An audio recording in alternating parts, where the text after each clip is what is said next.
Hey guys, it's Greg from Beastie Geeks, and this time I want to show you Legacy of Thracks, a game which is going to be on Kickstarter. This time I am going to do a preview of the game, so I am going to show you elements, components, and a few rules, how this game works and what you can expect from Legacy of Thracks. What is cool that this game has a lot of playing variants. For me, the best module is the biggest one, where we have a semi-coop gameplay with asymmetrical characters. So let's check out what we can find in a box of Legacy of Thracks. Okay, so now I will go through all components and all mechanics of the game. Here you have it. This is a cover of the box. It's quite big. And now, so on the table I have game prepared, set up for 4 players, and this is shadow mode. So the game, we can play this game using 3 modes: basic mode, shadow mode, and clan mode. To be honest, this basic mode, I would treat it like a tutorial or something like this, because it's very basic. I mean, it introduces only the core rules of the game, and it's not gonna be as entertaining, as cool as the shadow mode, which is the biggest one, introducing semi-coop and competitive mode version of the game. So before that, what you can see on the table is, so we have minis of each of the hero. So this is Mage over here, that's a shadow player. Those are of course a prototype minis, and I mean, everything is a prototype. I don't know how the game will look like in the final version. This is what we got, and I must say those minis are quite detailed for a prototype. I'm not used to see, especially that those are printed on a 3D printer, I guess, and minis from printed on 3D printer are not the best quality. So those are the minis. In here on the center we have Lost Souls, 3 minis, each looking exactly the same, and those are shared by all players. And we have the map. Here we have tracker with shadow power and with sources of darkness. This is this add-on is only used in shadow mode, so it's extra. This is the most advanced version of the game. And over here on the top of the board we have Dimara, the final goal of the game. So the goal of the game is to get to the Dimara. The players want to go through all the magical barriers that are protecting the city, that sacred city or something. The players want to break through the barriers and get to the Dimara first. The player who enters Dimara first is of course the winner. And what are those barriers? So the game introduces a few difficulty level, and those are represented by those 4 extra tiles. So you can see what kind of difficulty level it is, looking on that color on the back of that colorful line at the background, on the background. So I think this gray one is the most difficult one. So those are the barriers. So let's for example, let's get this yellow one. That's normal difficulty, I guess. So each of these rows represents those barriers that players need to close or pass through them. And so we have the different colors for each of the barrier, and cost in money and in health. And the problem is, that limitation is that player can only have 5 points of health and 10 points of gold. So if you would start the game and just go there and try to close the barriers, so when you start this process you cannot go back. You're just stuck over there, and that's it. So with your 5 life and maximum 10 gold, you could go, let's say, over here, 1, 2, 3, 4, 5. So over here, and that's it. You're stuck here. The rest is still closed for you, and you cannot go through to Dimara. So how you can do this? What you can do to close those barriers? Firstly, before starting this sequence of going through all the barriers. So, for example, I'm gonna use this one. So I'm putting this over here, and as you can see in here, we have those symbols. That rectangle symbol. That rectangle symbol represents relics. So if you gather 5 relics from the map, visiting specific locations, or maybe claiming, or maybe trading on the market, or maybe you can get a relic from some kind of cards or from a quest. There are different sources. The most basic one is just visiting specific locations on the map. So if you gather 5 relics, you can spend them to close 4 barriers, and those 4 barriers are represented by the symbol over here. So in the end, you need to gather 20 relics if you want to close 4 barriers. And I am, of course, in this situation, I am talking only about the most epic variant of the game, because you don't have to play so long. The epic version, accordingly to rulebook, can take a lot of time. I mean, more than 2 hours. So we have rush mode and we have normal mode, and you can decide how much time you want to spend on this game, and depending on how much you want to do this, how much you want to spend, you're just covering the part of those barriers, and now you need to close only 5 of them and not all. So this is rush mode and this is normal mode. So this is also a cool feature that you can decide how long you want game to take. Right, so this is one way to close barriers, finding the relics. The second thing, of course, is spending your gold and health. And the third way is to complete the quests. So as I said, each barrier has its own color, and here are the quests. So we have different kind of quests. We have crystals over here and text below. So for example, this first one, you need to have 1 green crystal, and you need to fulfill the text below, so have at least 4 roads. If you build 4 roads on the map and you have a green crystal, you can spend it and close one of the green barriers. Again, this gray one is like Joker. Here is a yellow. Here you need to have 2 green crystals to complete this quest. Here you need to have 4, yellow and red, and so on and so on. So depending, we have that tile, the stack of this quest is quite big, and we have different things over here. Have at least 2 fortresses, and the player has at least 5 items in their capital.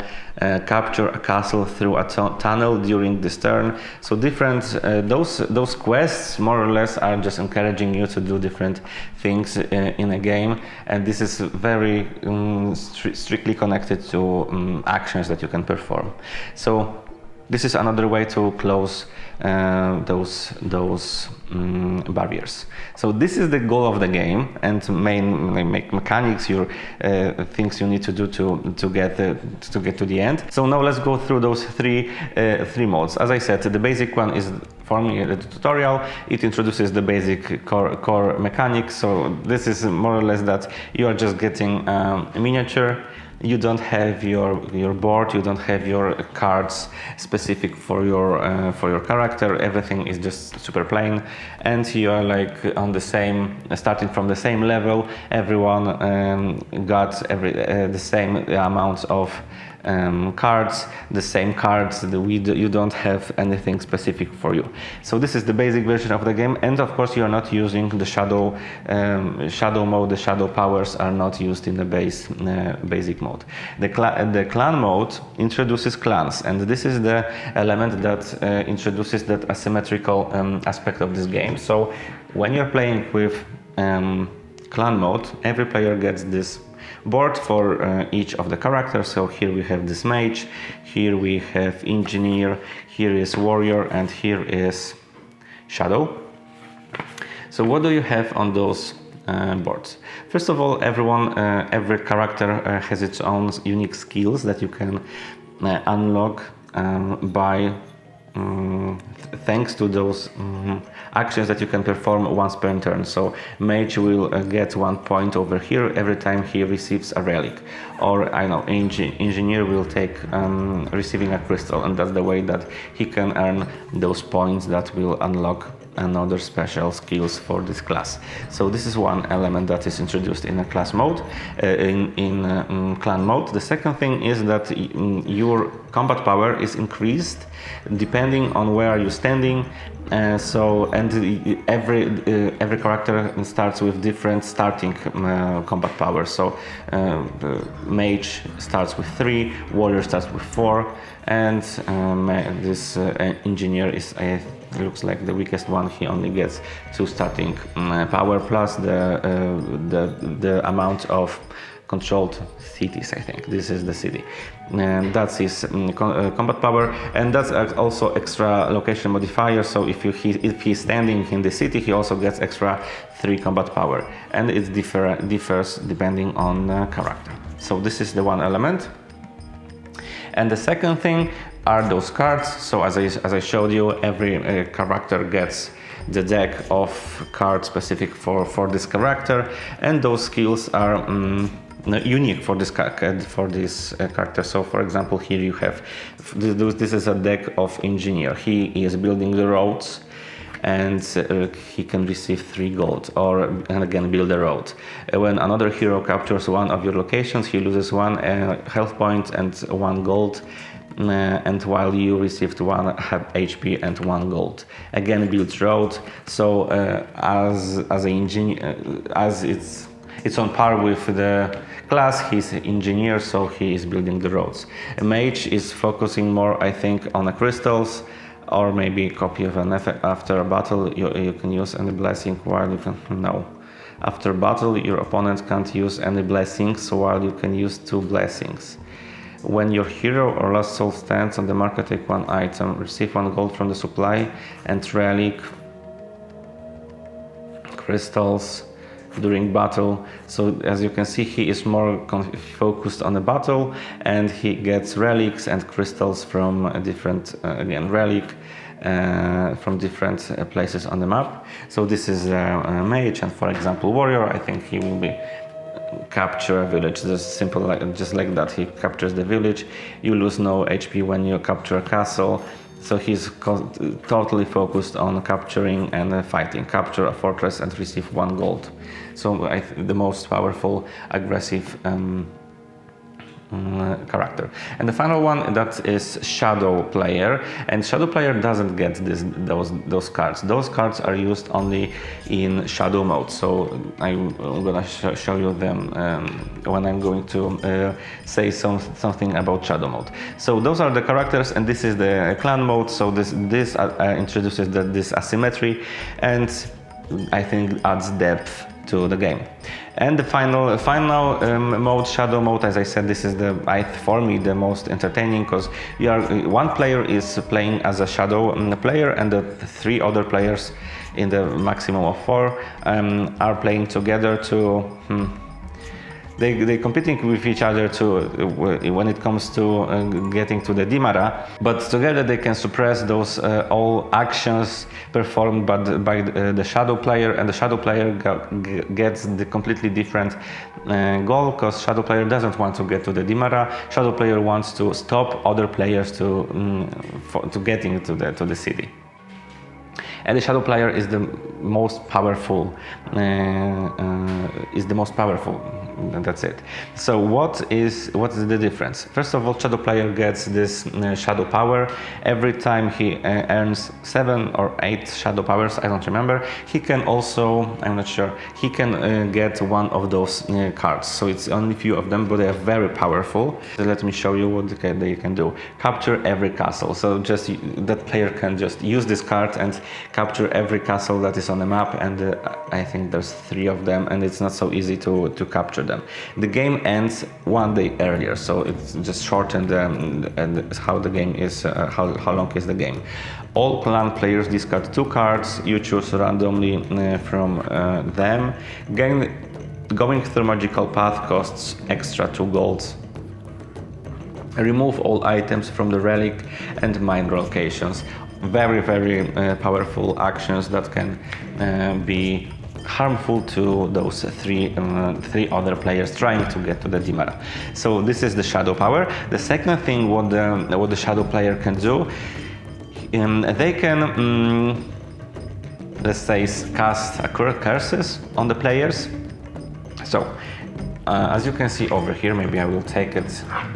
So as you can see over here, we have icons next to each of those blocks, and here you can see what kind of items you need to sacrifice to perform one of those curses. So this is the symbol of a relic, and this is just a symbol of any kind of crystal.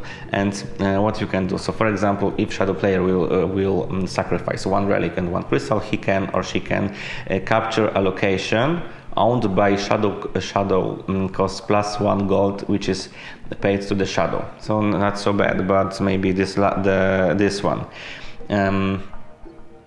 Stepping on the magical barriers costs +1 gold if you don't complete it. Or maybe this one. So this is we have 2 phases. First phase, completing a magical barrier costs +2, so a lot of money. Second phase can be active only if first phase is active, of course. Completing a magical barrier costs +2, so in the end it's +4 gold. It's a lot. And what other players can do when this kind of curse is working. So this is the thing. So depending on how many players is playing, I have 4 players, so we are looking on this version. So the 3 skulls represents 3 other players which are not the shadow player, and depending on how many offerings they will put in this location, so there is 6, 9 or 11 different amounts of curses or those items over here, or shadow points, they can decrease or take away or just remove from this shadow board. So those players are working together to minimize the bad effects of the shadow player, but in the end they still competing who is going to be the first one in Dimara. Shadow player of course wins or gets the most victory points when nobody enters Dimara. So this is the shadow mode, and I think this is the best way of playing the game. And in the shadow mode you must also use all those clan elements, so those asymmetric cards and asymmetric boards. So this is the fullest game. You can feel this game in 100% only when you're playing shadow mode. So that's why I said this basic is more like a tutorial, and you shouldn't focus on this one. I think the shadow mode and clan mode, if you don't have 4 players or you don't want to have this more this quasi-cooperative version of the game. So clan mode is also okay, because in the clan mode you can use a shadow player. This character also gets this board, and there is a version of this board where there are just those tracks that you can earn those points. And on the other side, this is the side of the board which is used during shadow mode gameplay. So those are the characters. Here maybe I'll show you now this board. This is the just board with resources. So here, as I said, you only can have 5 health points. Here is a glory for just winning the battles, and these glowing ones represents that if you reach this track over here, and over here, you can close 3 barriers, if I'm not mistaken. Yes. And what else? Here is your mana, and now mana is very specific, because mana is used to control and to move those lost souls. So those 3 miniatures which are in the middle of the board, and those are, as I said, shared by all players. So why are those specific? Because, as I said, they are shared by all players. So if one player can move this guy, like let's say over here, the second player can benefit from this action, and thanks to this, because the first player moved lost soul over here, the second player may just move it by 1 and take, let's say, this crystal or this crystal or whatever. And why this is important, and why why players can control characters and lost souls. So on each location we have different icons. On mines where are crystals, this is green crystal for example, and mine with green crystals, we have this kind of symbol that I don't know what, that head or something. And this means that only lost souls can perform actions in mines. So you cannot send your characters, you cannot send your heroes to the mine to get crystals. You can only use lost souls to move them and collect crystals from the mines. When there is that green symbol, and it's over here also, that means in those locations only heroes can perform actions. And if we don't have any kind of symbol, that means it doesn't matter who enters, both of the types of the minis can perform actions in those locations. Another thing is those lines over here, they are short.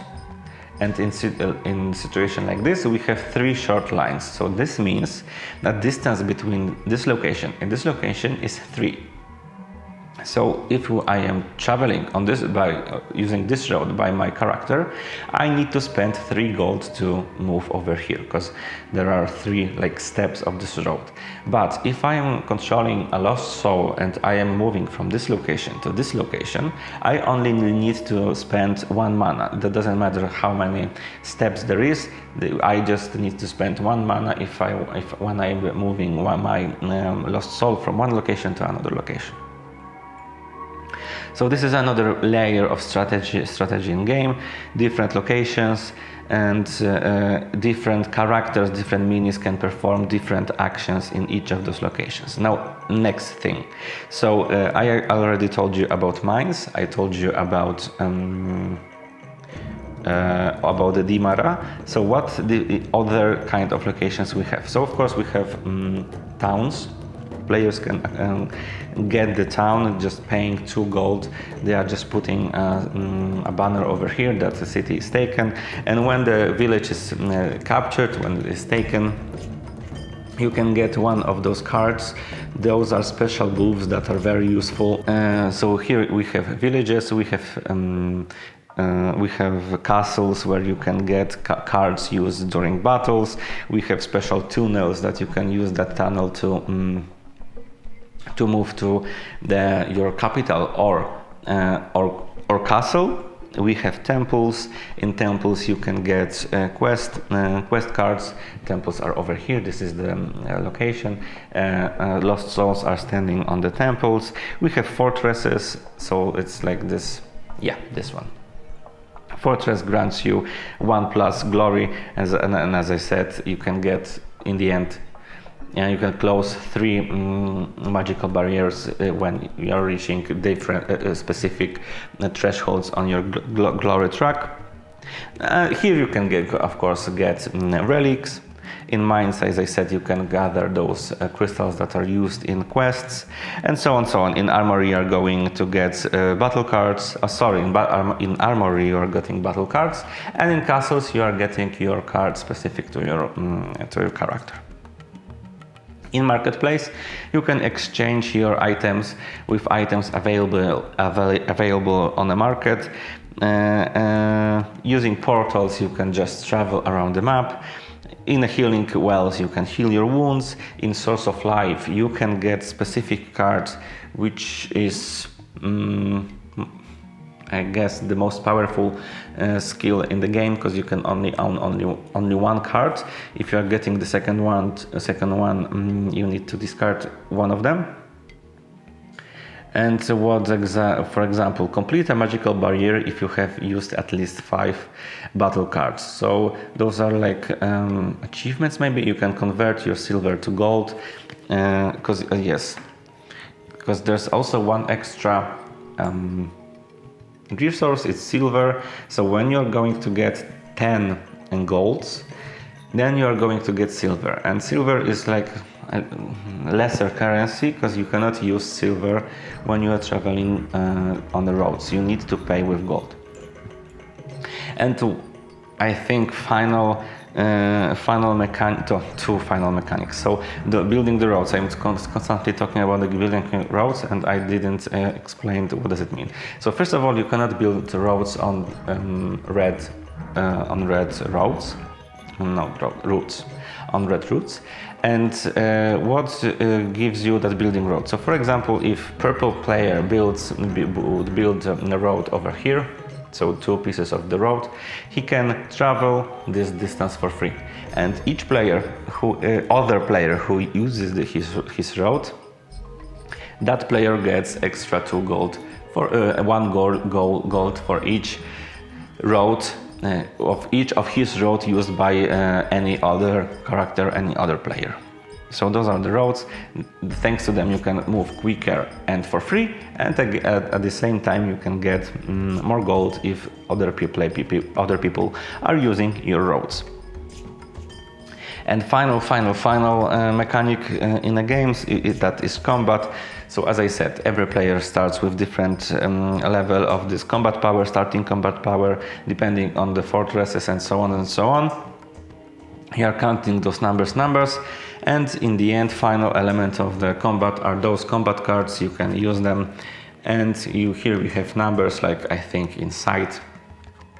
So you're just in secret, choose one of those cards and you can increase your power or not. If you have in your hand cards and you're playing, for example, as that engineer, if you are an engineer and if you are using this card, you also get +2 power. So this card would give you 4. And in the end, you are just comparing the numbers. The higher number is, of course, the winner. And players are, of course, winner gets some kind of rewards, and loser loses something. So that's it in a nutshell. I was trying to be as fast as it was possible. There's also that one extra location in here, and it's not used in the core game. It's gonna be used in future expansions. That's what I read in the manual, in the instruction of the game. So this location is just not used. It's in here, but doesn't do anything. So the game is going to be on Kickstarter, or is on a Kickstarter, depending on when you are watching this video. If you like this game, if this shadow mode, which I recommend the most, is interesting for you, just follow their campaign, click notification on their page to not miss the start of the campaign, and let's see how the legacy of Thracks will go. Thank you so much for watching this video, and see you in the next one.